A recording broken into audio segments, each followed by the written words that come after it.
Hi hello. അപ്പോൾ എല്ലായിടവും മഴയും കാര്യങ്ങളൊക്കെയാണ്. നമ്മൾ കുറച്ച് ദിവസമായി വീഡിയോസൊക്കെ ഇട്ടിട്ട്. അപ്പം നമുക്ക് നമ്മളെ പുതിയൊരു വ്ളോഗിലേക്ക് പോവാം. അപ്പോൾ നമ്മുടെ ചാനൽ കണ്ട് ഇഷ്ടപ്പെട്ട ഒന്ന് സബ്സ്ക്രൈബ് ചെയ്ത് സപ്പോർട്ട് ചെയ്യണേ. ഇത് കഴിഞ്ഞ ശനിയാഴ്ചത്തെ എടുത്ത് വെച്ച വീഡിയോ ആണ്. അപ്പോൾ ഇത്രയും എഡിറ്റ് ചെയ്യാൻ പറ്റിയത്. നമ്മൾ രാവിലെ പിന്നെ നമുക്ക് പുറത്ത് പോകേണ്ട ആവശ്യമുണ്ടായിരുന്നു. നമുക്ക് സ്കൂളിലെ യൂണിഫോം കിട്ടിയായിരുന്നല്ലോ. അപ്പോൾ അവൾക്ക് കഴിഞ്ഞ വർഷത്തത് ചെറുതായി കാലങ്ങ് പൊട്ടി. അത് നമ്മൾ ഇട്ട് കൊടുത്ത് അയച്ചു. കുഴപ്പമില്ലായിരുന്നെന്ന് തോന്നിയിട്ടാണ് ഇട്ട് കൊടുത്ത് അയച്ചു. അവൾക്ക് ഇറുക്കില്ലെന്നും പറഞ്ഞു. പക്ഷേ വന്നപ്പോഴത്തേക്ക് കാലൊരു പരുവായി. അങ്ങനെ അവൾക്ക് 1 ഇഞ്ചും കൂടെ കൂട്ടി.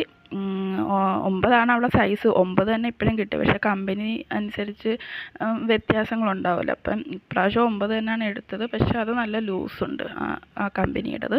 അപ്പോൾ ഷൂസ് മേടിക്കാൻ പോയപ്പോൾ ഞാൻ അവിടുത്തെ കമ്മലും വളയും മാലയൊക്കെ ഒന്ന് നോക്കിയെന്നേ ഉള്ളൂ. നല്ല മഴയായിരുന്നു. പിന്നീട് കുറച്ച് മീനും കാര്യങ്ങളും ഒക്കെ മേടിക്കാനുണ്ടായിരുന്നു. അതൊന്നും എടുക്കാൻ പറ്റിയില്ല മഴ കാരണം. പിന്നെ നമ്മൾ അന്ന് കാപ്പിയൊന്നും ഉണ്ടാക്കിയില്ല. ഉണ്ടാക്കാഞ്ഞതാ കാരണം പൊറോട്ട കഴിക്കാൻ ആഗ്രഹം തോന്നി. അപ്പോൾ ഞങ്ങൾ തിരിച്ചു വരുന്ന വഴിക്ക് പൊറോട്ടയും മേടിച്ചുകൊണ്ട് വന്നു. നല്ല മഴയായിരുന്നെന്ന് വെച്ചാൽ അന്നത്തെ ദിവസം തോന്നട്ടേ ഇല്ല. എല്ലായിടവും അത്. പിന്നെ കൊല്ലവും തിരുവനന്തപുരമേ ഉള്ളൂ കുറവെന്ന് പറയുന്നത്. പക്ഷെ നമ്മളിവിടെയൊക്കെ നല്ല മഴയുണ്ട്. പിന്നെ നമ്മൾ ചിക്കനും മേടിച്ചായിരുന്നു. അത് ഞായറാഴ്ചത്തേക്ക് വേണ്ടിയിട്ടായിരുന്നു. അങ്ങനെ ചിക്കൻ ഞാൻ ആദ്യമേ കഴുകി വൃത്തിയാക്കി മാറ്റി വെച്ച്. മീനൊന്നും ചെയ്തിട്ടില്ല. ചിക്കൻ എന്നിട്ട് 2 ആട്ട് പാത്രത്തിട്ട് കറിക്കുള്ളതും മാറ്റി വറുക്കാനുള്ളതും മാറ്റി വെച്ച്. എന്നിട്ട് മറ്റേത് വെള്ളമൊഴിച്ച് ഫ്രീസറിൽ വെച്ചിട്ട് വറുക്കാനുള്ളത് അരപ്പ് പുരട്ടി വെച്ച്. ഇതൊന്നും ശനിയാഴ്ച ചെയ്തില്ല, ഞായറാഴ്ചത്തേക്ക് വേണ്ടിയായിരുന്നു. പിന്നീടാണ് മീൻ കണ്ടിച്ച്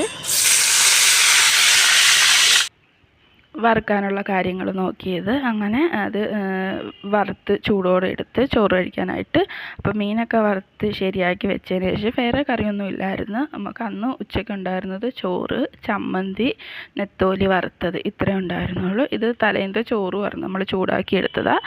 അപ്പോഴേതാണ്ട് ഒരു വൈകുന്നേരം ആയപ്പോഴത്തേക്ക് നല്ല കോളിടിച്ച് കയറി വരുന്നുണ്ട്. പെയ്ത് തോരും പിന്നെയും വരും, അങ്ങനെ തന്നെ. അപ്പോഴത്തേക്ക് കറണ്ട് പോയി വന്ന് നിൽക്കുന്നതുകൊണ്ട് ഞാൻ രാത്രി ചപ്പാത്തി ആക്കാമെന്ന് വിചാരിച്ചു. അപ്പം ചപ്പാത്തിക്കുള്ള മാവ് കുഴച്ച് വെച്ചിട്ട് മുട്ടയും എടുത്ത് വെള്ളത്തിലോട്ടിട്ട് മാവ് പിന്നെ കുഴയ്ക്കാമെന്നും പറഞ്ഞാൽ ഇരുന്നത്. കാരണം കറിയുടെ കാര്യം നോക്കാമെന്ന് കരുതി. കാരണം കറണ്ട് പോവുകയും വരികയും ചെയ്യുന്നതുകൊണ്ട് കറി വെച്ചാൽ രാത്രി കറണ്ട് ഇല്ലെങ്കിലും ചപ്പാത്തി നമുക്ക് ഉണ്ടാക്കിയെടുക്കാമല്ലോ.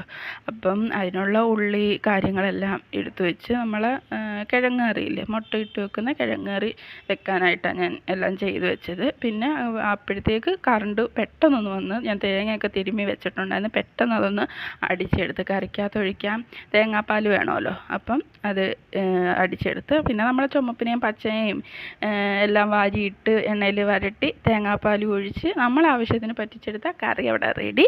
പിന്നെ രാത്രിയായപ്പോഴത്തേക്ക് ചപ്പാത്തി ഉണ്ടാക്കാൻ തുടങ്ങി. ചപ്പാത്തി ഉണ്ടാക്കിയത് ചേച്ചിയാണ്, ഞാൻ ചുട്ടെടുത്തതേ ഉള്ളൂ. പിന്നെ ഞാൻ മുട്ടയൊക്കെ പുഴുങ്ങി വെച്ചത് കറിക്കകത്തിട്ട് ഒന്നും കൂടെ ഒന്ന് ചൂടാക്കി വെച്ച്.